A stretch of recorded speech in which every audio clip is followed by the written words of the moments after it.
नमस्कार सभी प्रेस के साथियों को। आज मुख्यमंत्री जी के लीडरशिप में कैबिनेट की बैठक हुई। सभी कैबिनेट के मंत्री से चर्चा होने के बाद में कुछ महत्वपूर्ण बिंदुओं के ऊपर निर्णय हुए हैं। उनमें से कुछ बिंदु मैं आपके सामने रख रहा हूं। सबसे पहले राजस्थान को उद्योगों के अंदर एक प्रभावी राज्य बनाने के लिए और राजस्थान के नौजवानों को एक उनके लायक एम्प्लॉयमेंट अपॉर्चुनिटी देने के लिए एक और कदम राजस्थान सरकार ने आज लिया है। राजस्थान एरोस्पेस और डिफेंस पॉलिसी 2026 को लागू करा है। आप जानते हैं कि देश के अंदर डिफेंस का बजट बढ़ रहा है, तकरीबन 6 लाख करोड़ से भी ज्यादा का है, और उसके अंदर प्रधानमंत्री मोदी जी ने स्पष्ट कर दिया है कि रक्षा में आत्मनिर्भरता कोई ऑप्शन नहीं है बल्कि अनिवार्यता है, मैंडेटरी है। नेशनल सिक्योरिटी भी हो, आर्थिक प्रगति भी हो और हाई स्किल जॉब भी भारतीयों को मिले, राजस्थानियों को मिले। राजस्थान के अंदर रक्षा को ध्यान में रखते हुए वैसे भी बहुत सी ऐसी ताकतें हैं हमारे पास, जैसे साउथ वेस्टर्न कमांड यहाँ पर है, डीआरडीओ का डिफेंस लैब राजस्थान के अंदर है, जोधपुर के अंदर। देश की सबसे बड़ी फायरिंग रेंज महाजन, जहां टेस्टिंग होते हैं अलग अलग हथियारों की, वो भी राजस्थान के अंदर है। लैंड भी है, लॉजिस्टिक्स भी है, कनेक्टिविटी भी है और युवा भी है। अब उसको ध्यान में रखते हुए ये पॉलिसी लागू की गई है। इसके अंदर high skill youth employment opportunity यहां पर मिलेगी। हवाई जहाजों का बनना, उसके ऊपर उसके इंजीनियरिंग डिजाइन्स की तैयारी करना, एवियोनिक्स की तैयारी करना, डिफेंस इलेक्ट्रॉनिक्स के ऊपर काम होना, टेक्नीशियंस, कोडर्स, डिजाइनर्स, इन सब की जरूरत राजस्थान में पड़ेगी। इसमें आईटीआई और इंजीनियरिंग के स्टूडेंट्स डायरेक्ट एम्प्लॉयमेंट जनरेशन इसमें कर सकते हैं। इसके अंदर 50% कॉस्ट रीइंबर्समेंट राजस्थान सरकार करेगी, जो ट्रेनिंग कॉस्ट है उसका रीइंबर्समेंट करेगी। स्टार्टअप्स और इनोवेशन जो राजस्थान सरकार वैसे भी एक पुश दे रही है उनको आगे बढ़ाने के लिए, उनको और ताकत मिलेगी। इसके अंदर डिफेंस की स्टार्टअप्स शुरू होंगी, स्पेस की स्टार्टअप्स शुरू होगी।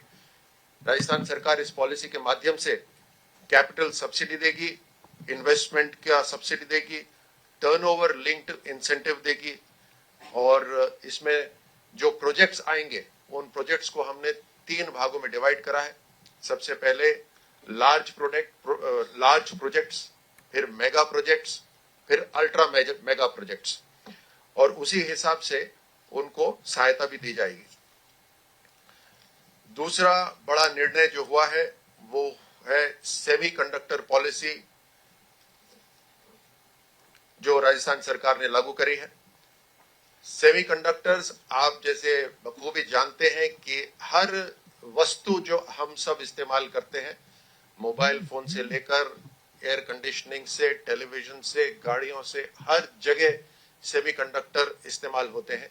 ये सेमीकंडक्टर्स अभी तक विदेश से आते थे, लेकिन प्रधानमंत्री मोदी जी ने जो प्रोडक्शन लिंक्ड इंसेंटिव एक स्कीम शुरू करी है, उसके तहत देश की सरकार एक जंप लगाना चाहती है ताकि हमारी जो इंडस्ट्रीज है वो एक जंप लगाकर जो दुनिया की विकसित राष्ट्र की जो इंडस्ट्रीज हैं, जो चिप्स बना रही हैं, सेमीकंडक्टर बना रही हैं, उनके बराबर में आ जाएं।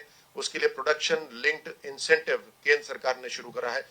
उसी के साथ कदम से कदम मिलाते हुए राजस्थान सरकार ने भी सेमीकंडक्टर पॉलिसी लागू करी है। ये जैसे मैं कह रहा था, defence, electronic vehicle, mobile, telecom, हर जगह इस्तेमाल होगी। ये पॉलिसी राजस्थान को 21वीं सदी के अंदर पूरी तरह से स्ट्रैटेजिक इकोनॉमी के अंदर लाके खड़ा करेगी। इसके अंदर चिप्स का डिजाइनिंग होगा, टेस्टिंग, क्वालिटी लैब्स बनेंगे, पैकेजिंग और एडवांस्ड मैन्युफैक्चरिंग होगी, ऑटोमेशन होगा, एआई इनेबल्ड और क्लीन रूम ऑपरेशंस होंगे। लोकल एमएसएमईज को भी इसके अंदर बहुत मजबूती मिलेगी, क्योंकि इन बड़ी कंपनीज को जो सप्लाई चेन होती है, उस सप्लाई चेन के अंदर छोटी छोटी कंपनीज होती हैं जो स्पेसिफिक प्रोडक्ट्स बनाकर इन बड़ी कंपनीज को सप्लाई करती हैं। इसमें हमने उनको कैपिटल सब्सिडी दी है, इंटरेस्ट सबवेंशन दिया है, फ्लेक्सिबल लैंड पेमेंट दिया है जो 10 साल तक वो कर सकते हैं, with upfront only 25%. Single window clearance system जो हमारा है राज निवेश, उसके माध्यम से ये कंपनीज अप्लाई कर सकती हैं। इस दोनों पॉलिसी से जो राजस्थान के अंदर हमने निवेश का जो एक कदम बढ़ाए हैं, जिस तरह से इंडस्ट्रियलाइजेशन हो रही है, एम्प्लॉयमेंट जनरेशन हो रही है, उसको और सहायता मिलेगी और राजस्थान एक प्रेडिक्टेबल और भरोसेमंद अर्थव्यवस्था बन के तैयार हो जाएगी। धन्यवाद। अब मैं जोगाराम जी पटेल से निवेदन करूंगा। मित्रों नमस्कार। आने वाली बसंत पंचमी और गणतंत्र दिवस की आप सभी को अग्रिम शुभकामनाएं। हमारे राज्य के कई क्षेत्रों में समुदाय विशेष की बढ़ती जनसंख्या असंतुलन, सांप्रदायिक तनाव, सार्वजनिक सद्भावना की कमी का मिश्रित प्रभाव समुदाय पर काफी समय से देखा जा रहा है। कई क्षेत्रों में दंगे, भीड़ द्वारा हिंसा की स्थिति बनकर एक पर्टिकुलर क्षेत्र, विशेष क्षेत्र में अशांति उत्पन्न हो जाती है। लंबी अवधि के कई निवासियों को उनकी परिसंपत्तियां औने पौने दाम पर विक्रय करने को भी मजबूर होना पड़ता है। डेमोग्राफिक प्रोफाइल में बदलाव आ रहा है। उपरोक्त स्थिति में इन सब को नियंत्रित करने के लिए विशेष विधि की काफी समय से आवश्यकता महसूस की जा रही थी और सरकार पे भी ये बार बार सभी लोगों से ये आग्रह आ रहा था कि इस संबंध में सरकार कोई न कोई कानून लावे ताकि ये जो घटनाएं, दुर्घटनाएं, सांप्रदायिक तनाव, जनसंख्या असंतुलन, ये सब हो रहा है, उसको रोका जा सके। और इसीलिए आज मंत्रिपरिषद के सभी साथियों ने माननीय मुख्यमंत्री जी की अध्यक्षता में the Rajasthan provision of transfer of immovable property and provision for protection of tenants from premises in disturb area bill 2026 को मंजूरी दी है और आगामी विधानसभा में इसे दी राजस्थान प्रोविजन, मैं हिंदी का बता दूं आपको ताकि हिंदी वाला लिखने में सुविधा रहेगी आपको। राजस्थान अशांत क्षेत्रों में स्थावर संपत्ति के अंतरण का, स्थावर मतलब जो सर अंग्रेजी में बता दीजिए। अंग्रेजी वाला ही बोल दो भाई साहब। अचल संपत्ति, इमूवेबल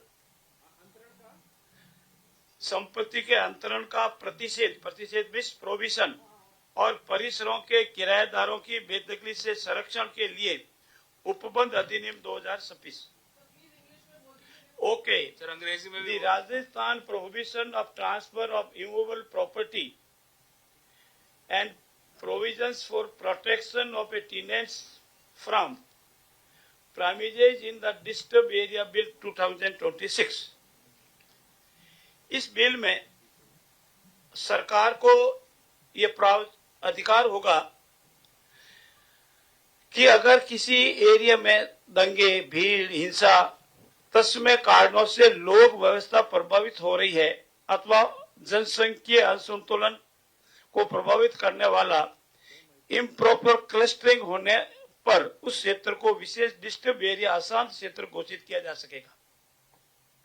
पर्टिकुलर एरिया हो सकता है, पर्टिकुलर वार्ड हो सकता है और उसके लिए बेसिक बात यह है कि वहां दंगे, भीड़ द्वारा अशांत और लोक व्यवस्था को प्रभावित करने अथवा जनसंख्या असंतुलन होने से प्रभावित होने वाले इम्प्रॉपर क्लस्टरिंग पर सरकार इस संबंध में डिस्टर्ब एरिया, अशांत क्षेत्र घोषित कर सकेगी।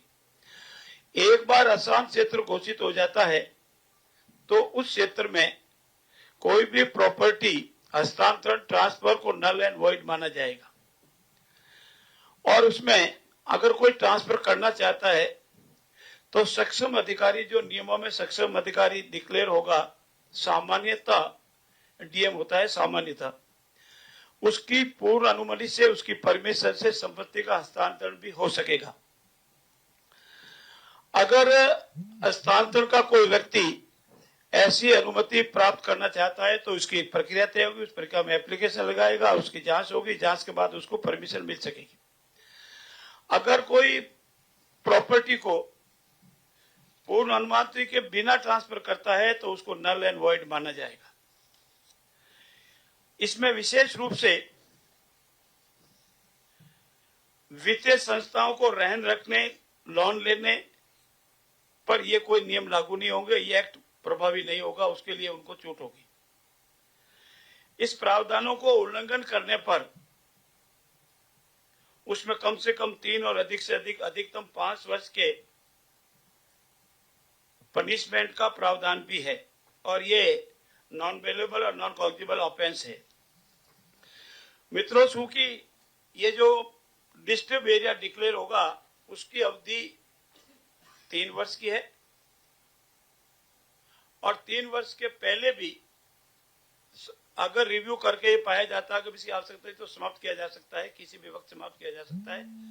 और अगर ये सामान्यतः माना जाता है कि इस अवधि को बढ़ाने की आवश्यकता होगी तो पुनः पूरी जांच होने के बाद इस अवधि को बढ़ाने के संबंध में निर्णय लिया जा सकता है, पर अभी तक मैक्सिमम लिमिट है वो 3 वर्ष की है। यह भी माना गया है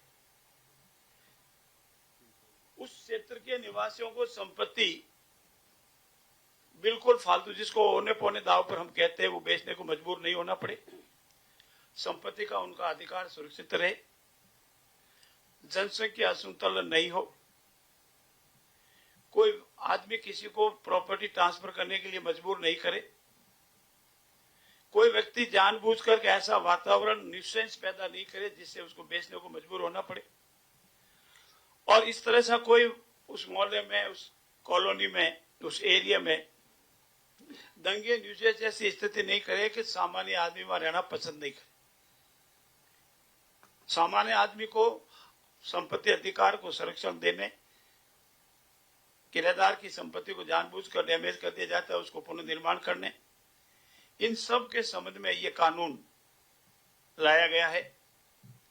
इस कानून के आने के उपरांत विधानसभा में इस बिल को रखा जाएगा, पारित होने के बाद लागू होगा, और अगर कोई डिस्ट्रिक्ट एरिया डिक्लेयर नहीं होता है तो ये कानून प्रभाव में नहीं आएगा। प्रभाव में वहां आएगा जहां डिस्ट्रिक्ट एरिया डिक्लेयर होता है, डिसाइड होता है, उससे पहले पूरी जांच होती है और जांच होने के बाद ही डिस्ट्रिक्ट एरिया डिक्लेयर होता है। ये प्रोग्रेसिव बिल राजस्थान को जनसंख्या असंतुलन, दंगों से नहीं होने देने वगैरह वगैरह के लिए लाया गया है, और मुझे पूर्ण विश्वास है कि राजस्थान की जनता और आप सभी इसे अप्रिशिएट करेंगे।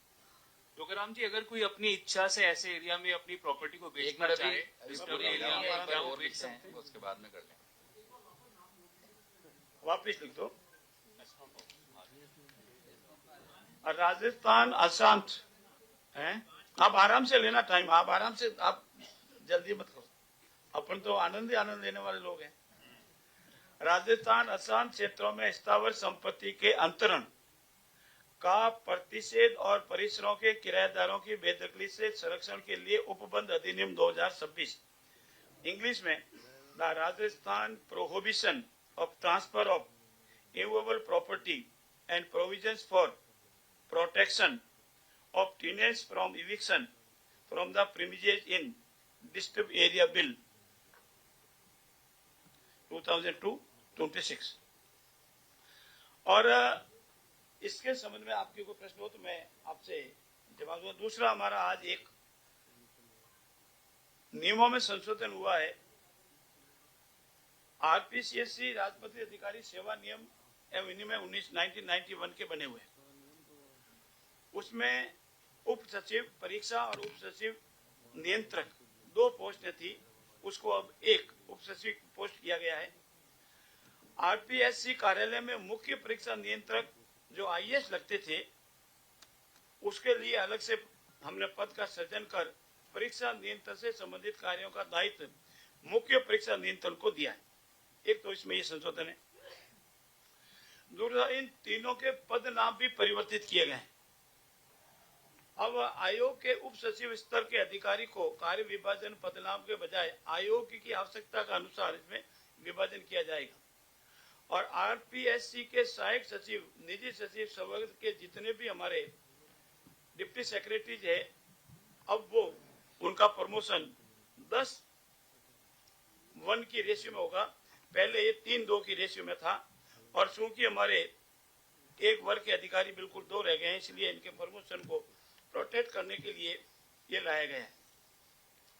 आरपीएससी के सेक्रेटरी अथवा ऐसे कोई भी अधिकारी को राजस्थान लोक सेवा आयोग द्वारा सदस्य नहीं है, उसका अनुशासी अधिकारी संबंधित सेवा का प्रमाणीकरण होगा। ये बिल लाया गया है। दूसरा, राजस्थान सिविल सेवा आचरण नियम 1997 में संशोधन किया गया है। आप लोगों को जानकारी होगी कि पूर्व में बाल विवाह अधिनियम था, उसमें नाबालिग की डेफिनेशन थी।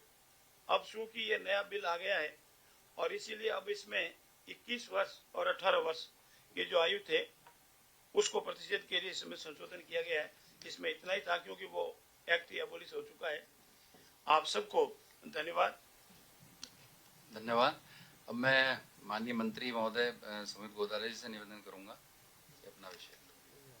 माननीय मुख्यमंत्री श्री भजनलाल शर्मा जी के नेतृत्व में जिस तरह राजस्थान ऊर्जा क्षेत्र में क्रांतिकारी परिवर्तन की ओर दिशा में बढ़ रहा है, उसी क्रम में आज कैबिनेट में अक्षय ऊर्जा को और बढ़ावा देते हुए सौर ऊर्जा के लिए 2 प्लांट्स के लिए बीकानेर में लाखूसर और जैसलमेर में रामगढ़ के लिए भूमि आवंटन किया गया।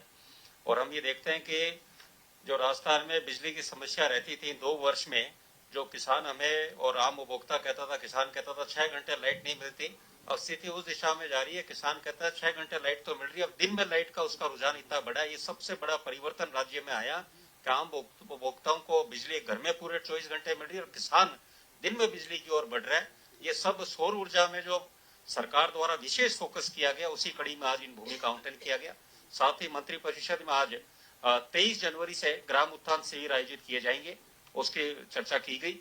ग्राम उत्थान शिविर प्रधानमंत्री श्री नरेंद्र मोदी जी के गरीब युवा अन्नदाता एवं नारी शक्ति GYN के कल्याण के मूल मंत्र को आत्मसात करते हुए GRAM Rajasthan global Rajasthan agro tech meet GRAM 2026 का आयोजन किया जा रहा है। उसके तहत किसान और पशुपालकों की सहभागिता रहे, उसके क्रम में शिविर आयोजित किए जाएंगे प्रत्येक गिरदावर सर्किल में 23 तारीख से।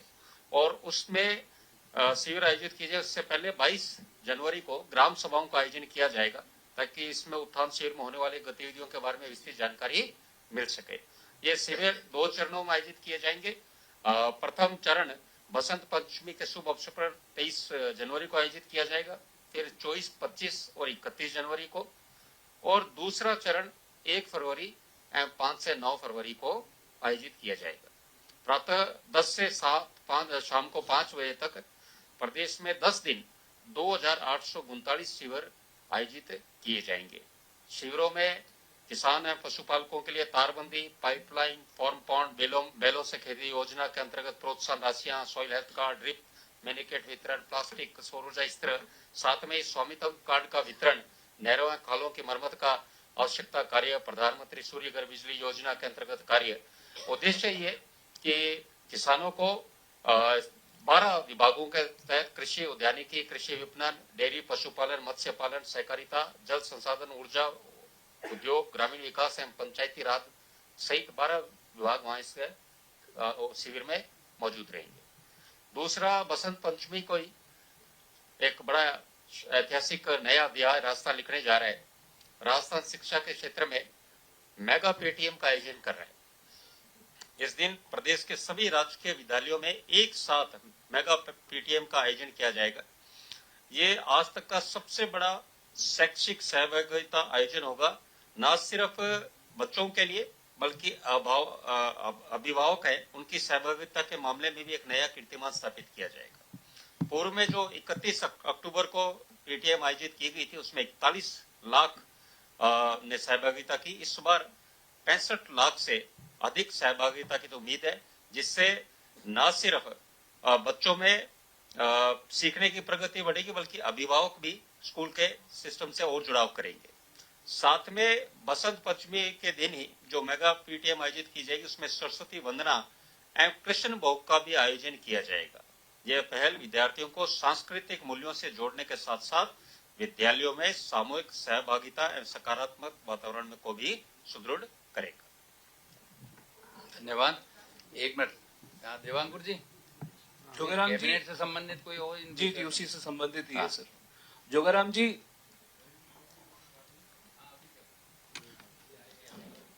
जी, राजस्थान में बीजेपी की सरकार को 2 साल से ऊपर हो गए हैं। क्या इस दौरान डिस्टर्ब्ड एरियाज जो आपने कहा उनकी संख्या बढ़ी है?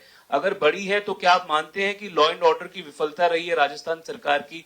और अगर नहीं बढ़ी है तो क्या ऐसी आवश्यकता हो गई इस प्रकार का विधेयक लाने की बात करने की?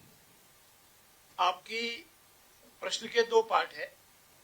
एक पार्ट आपने संभावनाओं के आधार पर अपनी मर्जी से रखा है, दूसरा पार्ट है कि अनेक स्थानों से ये डिमांड आई गई, अनेक समुदायों से, समाज से और इनपुट आया गया। ऐसे अनेक क्षेत्र है जिसमें सामाजिक असंतुलन बढ़ने की संभावना है, बढ़ भी रहा है। ऐसी स्थिति में ऐसा अधिक नहीं हो, कोई एरिया डिस्टर्ब की श्रेणी में नहीं आवे। सभी को पता रहे कि अगर हमने कोई ज्यादा डिस्टर्ब एरिया बढ़ाने की और बढ़े तो इस कानून के तहत कार्रवाई होगी। इसीलिए ये प्रोटेक्शन के तौर पर, और अगर कोई अति करता है तो उसके रोकने के तौर पर इस कानून को लाया जा रहा है। जोगाराम जी, आपने जो अभी बताया, हर जगह जहां असंतुलन बढ़ रहा है वहां पे राइट्स नहीं हो रहे। इट्स नॉट नेसेसरी कि वहां पे राइट्स हो रहे। For example old city of Jaipur, तो क्या आप उसको भी डिस्टर्ब्ड एरिया में लाएंगे? मतलब क्राइटेरिया क्या है डिस्टर्ब्ड एरिया में? Please try to understand. First, it is inquired by detailed inquiry, and thereafter, when government come to the conclusion it is necessary, then it declared as a disturbed area, otherwise not. मैं ये पूछ रही हूँ कि वहाँ पे riot होना जरूरी है डिस्टर्ब्ड एरिया डिक्लेयर करने? Not only right. So many grounds are there. So many factors are there. Jogaram Ground दंगे is one of the factors. Jogaram ji, अगर ऐसे किसी एरिया में कोई अपनी प्रॉपर्टी स्वेच्छा से बेचना चाहे तो क्या नहीं बेचने देगी सरकार उनको? नहीं, सरकार किसी को नहीं रोकेगी। अगर डिस्ट्रिक्ट एरिया डिक्लेयर हो जाता है और वो अपनी प्रॉपर्टी बेचना चाहता है तो with permission he can transfer his property as per his will. Jogaram ji, permission इसमें बताइए कि क्या फैक्टर्स है डिस्टर्ब्ड एरिया डिक्लेयर करने के लिए? देखिए, मैंने अभी आपसे गिना है, मैं वापस गिना रहा हूँ। समुदाय विशेष की संख्या बढ़ने, जनसंख्या असंतुलन होने, सांप्रदायिक तनाव होने, सार्वजनिक सद्भाव की कमी होने, दंगे भीड़ द्वारा हिंसा की स्थिति बनकर विशेष क्षेत्र बनने, लंबी अवधि तक कई निवासियों की उनकी संपत्तियां होने पौने दाव पर विक्रय करने को मजबूर करने, न्यूसेंस फैलाने, डेमोग्राफिक प्रोफाइल में बदलाव आने, इत्यादि इत्यादि। जोगाराम जी, डेमोग्राफिक चेंज तो पूरे देश की समस्या है, बड़ी समस्या है। Not only demography, demographic so many change. reasons are there. हाँ, मैं भी यही बोल रहा हूँ सर। मैं आपसे ये पूछना चाह रहा हूँ, प्लीज। डेमोग्राफिक चेंज पूरे देश की बड़ी समस्या है। आपने किसी अन्य राज्य को स्टडी करके बनाया ये कानून, या फिर पहली बार भारत में ऐसा कानून राजस्थान में लाया जा रहा है? नहीं, हमारे से पहले गुजरात ने बनाया जहाँ प्रभावी है। और दूसरा सर, मेरा सवाल ये है कि जिस तरह से राजस्थान के कई क्षेत्रों में हिंदू पलायन हो रहा है, क्या उसको ध्यान में रखते हुए इस तरह का कानून बनाया जा रहा है? देखिए, हमारे लिए, राजस्थान के लिए सभी समुदाय, सभी धर्म एक समान है। खुल के बोलो ना, आप समुदाय खुल के बोल रहा हूँ, आपकी भाषा के अनुसार बोलूंगा। You have to question me, answer is my right. नहीं, it's your right, but sir मैं आपसे पूछना चाह रहा हूँ क्योंकि तस्वीरें सामने आ रही है, रामगंज की आई, सवाई माधोपुर की आई, फिर टोंक की आई, तो आप खुल के बोलिए ना। आप खुल के बोल ही रहे हैं। नहीं, आप क्यों नहीं बोल रहे? नहीं बोल रहा हूँ, इतनी आवश्यकता है। और अगर आपने जो प्रश्न रखा इसकी जांच होती है और ये पाया जाता है तो कोई अतिशयोक्ति नहीं, उस वक्त भी इस पर सरकार विचार कर सकती है। एक सवाल और है, इस पे नोडल अधिकारी कौन रहेगा? डीएम, मतलब ये डिसाइड करने के लिए? इट इज ए रूल्स अब बनेंगे और रूल्स में जनरली डीएम रहता है।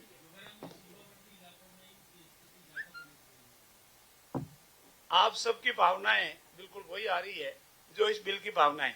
सर, पर आपने कोई रिसर्च कराई होगी? मेरा सवाल भी यही है कि क्या आपने पूरा एक लिस्ट तैयार कराया है, कहाँ कहाँ डेमोग्राफिक चेंज हुए हैं, कहाँ कहाँ इस तरीके से विशेष समुदाय की संख्या बढ़ी है? जो कानून लागू होगा उसके बाद आपसे प्रश्न लागू होंगे। लेकिन फिर भी मैं आप सबकी जानकारी के लिए बता दूं कि सरकार के हमेशा नाक कान नाक खुले होते हैं, कौन से एरिया में क्या हो रहा है, डेमोग्राफिक का चेंज हो रहा है, असंतुलन का हो रहा है, कहाँ प्रॉपर्टी बिक्री है, कौन से विशेष समुदाय के लोग खाली करके जा रहे हैं, कौन रह रहे हैं, ये सब जहाँ से होती रहती है गवर्नमेंट के नॉलेज में रहता है। जोगाराम जी आराम से। हाँ। जोगाराम जी इधर भी देख लो, साइड में, सामने ले लो, आप साइड से ले लो। मैं जोगाराम जी पूछना चाहता हूँ कि आप एक कानून लाए हैं, क्या ये गुजरात की तर्ज पर कानून लाया गया है, कुछ अलग उससे हटकर कानून है? देखिए, ये तो मिलाने का काम आपका है। हमने उसकी स्टडी की, अन्य स्टेटों में भी लाए उसकी भी स्टडी की, और हमने हमारे स्टेट के एटमॉस्फेयर के अनुरूप हमारा वातावरण ठीक रहे, हमें ऐसा डिस्ट्रिक्ट एरिया डिक्लेयर करने की आवश्यकता ही नहीं पड़े, इसीलिए हमने निश्चित रूप से इस कानून को लाए। जोगाराम जी एक सवाल इधर, जोगाराम जी 60% प्रॉपर्टी जो है ये 500 रुपए के स्टाम्प पर रामनाम में बिक जाती है। अशांत क्षेत्र की प्रॉपर्टीज को कैसे रोकोगे आप, जो रजिस्ट्री होगी नहीं? देखिए, कानून कानून के लिए होता है, अपराध के कानून से नहीं तोड़ा जाता है। Property transfer of property act 1959 ये प्रोवाइड करता है कि 100 रुपए से अधिक की प्रॉपर्टी होगी तो बाई रजिस्टर्ड सेल डीड होगी, और अगर कोई एग्रीमेंट है, that is only agreement, not a sale. You say it is sale, it is not a sale as per law. Anything more? सजा की बात आपने इस बिल के अंदर कही है, आपने कहा है इसके अंदर कि 3 साल से 5 साल तक की सजा का प्रावधान इस बिल में रहेगा। क्या वो शिकायत डिस्टर्ब एरिया अनाउंस होने के बाद में करेगा तो यह सजा का प्रावधान लागू होगा, या डिस्टर्ब एरिया नहीं है अभी, क्योंकि राजस्थान में अभी कोई भी डिस्टर्ब एरिया आपके द्वारा अनाउंस नहीं किया गया है, कोई व्यक्ति अगर कंप्लेंट करता है तो क्या उस पे भी यह सजा का प्रावधान लागू होगा बिना डिस्टर्ब एरिया के? Unless and otherwise declare as a disturbed area, the provision of this act is not apply। कोई प्रावधान कानून लागू ही नहीं होगा, प्रोविजन नहीं आता है। सर, आपने पीएम सूर्य घर योजना की बात की अभी, जिस तरह से इस योजना में निर्धन जो लोग हैं, जो कंज्यूमर हैं, उपभोक्ता हैं, उनको लाभ मिलता है, उनको सब्सिडीज मिलती है सेंटर और राज्य की।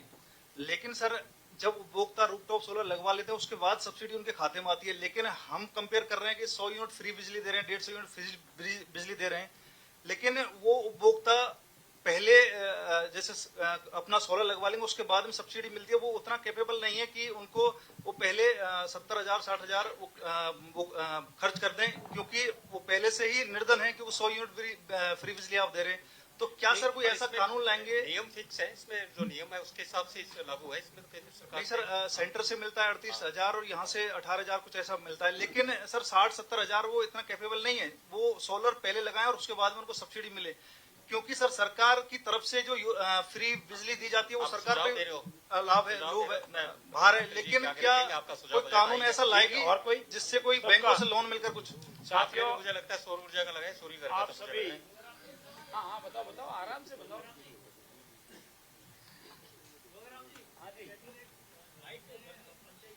सामने है तो पंचायती राज चुनाव को लेकर भी कोई बिल की आप सोच रहे थे, वो आ रहा है क्या?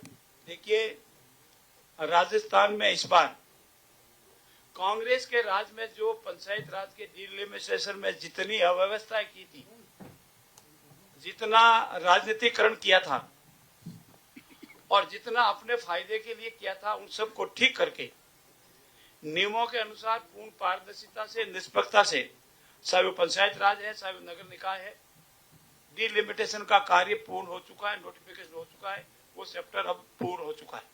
जोगन रूप से नियमों के अनुसार जितना 100, 101, 99 इतना ही, कांग्रेस की तरफ नहीं, एक तरफ तो 20 और एक तरफ 100, ऐसा नहीं।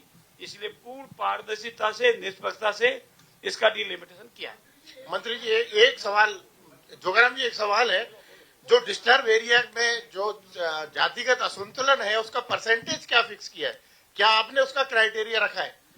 देखिए, ये सारी चीजें नियम आएगी तब नियमावली में सब प्रतिपादित होगी। अभी नियम बनेंगे, विधानसभा में पहले बिल आएगा, बिल पास होगा, फिर नियम बनेंगे, नियमों में सब चीजें आएगी। राजवर्धन जी, एक मिनट मंत्री जी, इधर देखिए सर, एक सवाल यहाँ से, जो अशांत डिस्टर्ब एरिया जो आप कानून लेके आ रहे हैं, इसमें क्या केवल प्रॉपर्टी के खरीदने बेचने पर ही रोक होगी ये घोषित होने के बाद, या कुछ और भी? यहाँ पर होंगे? जो आवश्यकता अनुसार उस एरिया को शांति से रहे। डिस्टर्ब एरिया डिक्लेयर करने का तात्पर्य ये होगा कि वो शांत एरिया रहे, सभी समुदाय आपसी प्रेम भाव से रहे, वो शांत एरिया रहे, हमारा नागरिक शांति रहे, लॉ एंड ऑर्डर मेंटेन, उन सब बातों को कंसीडर किया जाएगा। जोगराम जी